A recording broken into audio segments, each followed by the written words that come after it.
Hello everyone and welcome to NFL Discussion. I'm your host and NFL enthusiast Dougie Doug. In today's episode I'm going to be discussing Thursday Night Football Week 9 of the 2023 NFL season, Titans versus Steelers. And with that we're going to go ahead and get right into it, starting with the Tennessee Titans. And Will Levis completed 22 of 39 passes for 262 yards and 1 interception, adding 2 yards on his own carry, and Levis mostly held his own in the face of mounting pressure behind a makeshift offensive line against the Steelers, keeping his team in the game until the final seconds. An interception in the end zone would end the night and send the Titans to a 3-5 record as they enter catch-up mode for the second half of the season. The fact that the Levis-led Titans held control of the game until the team's final 2 possessions speaks volume to its poise in a hostile environment, particularly considering the already short-handed Tennessee offensive line lost 2 more starters in the first quarter, leading to 4 sacks on the night. Even so, Levis's plus arm strength and ability to push the ball downfield gives his team the best chances of a second half run at the playoffs. That next up for the Titans is on a road trip, this time to Tampa to face the Buccaneers in Week 10. Derrick Henry rushed 17 times for 75 yards and a touchdown, adding 27 yards on 3 receptions. Henry did his typical thing in this one, wearing down the opposing defense over time and erupting for an efficient second half. He would not be denied a trip to the paint from 2 yards out in the second quarter before making a bobbling catch that would turn into his longest gain of the game on a broken play screen in the fourth quarter, turning a negative play into a 22-yard gain. DeAndre Hopkins got 4 of 11 targets for 60 yards, adding 5 carry yards on his own carry. And Hopkins' carry was actually an intended pass play that wasn't open, prompting the veteran wide receiver to tuck the football and turn a busted play into a 5-yard gain down the right sideline. While the 11 targets were a welcome sight, the 4 catches left a lot to be desired from an end result perspective. Either way, Hopkins is clearly Levis's go-to target, which could come in handy down the stretch as the Titans fight to sneak into the postseason.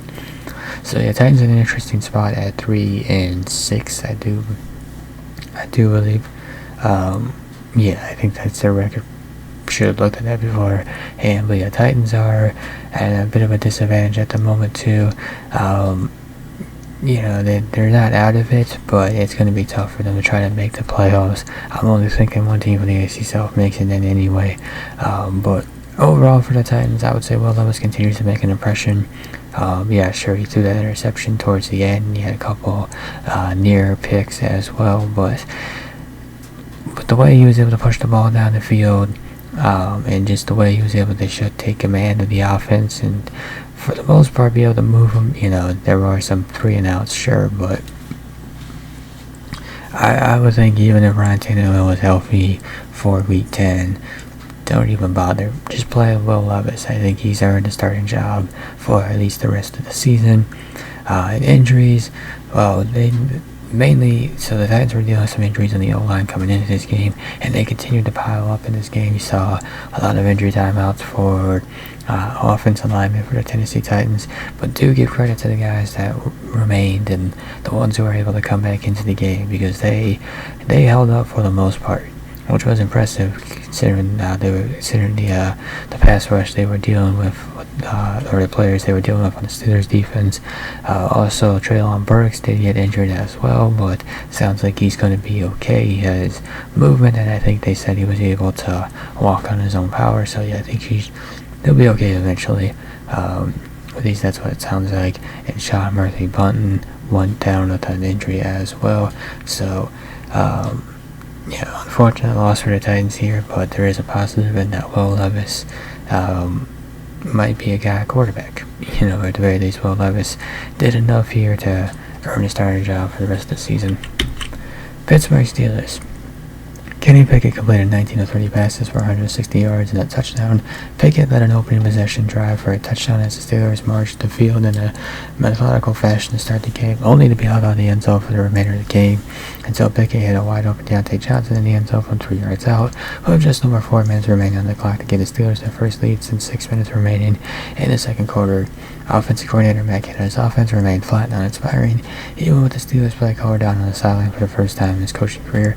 Either way, the Steelers were bailed out of a messy showing that included 10 accepted penalties by a game-clinching interception in the end zone to end the game. The 5-3 Steelers get a long week to prepare for the visiting Packers in Pittsburgh in Week 10. Najee Harris rushed 16 times for 69 yards and a touchdown, adding 7 yards and 2 receptions.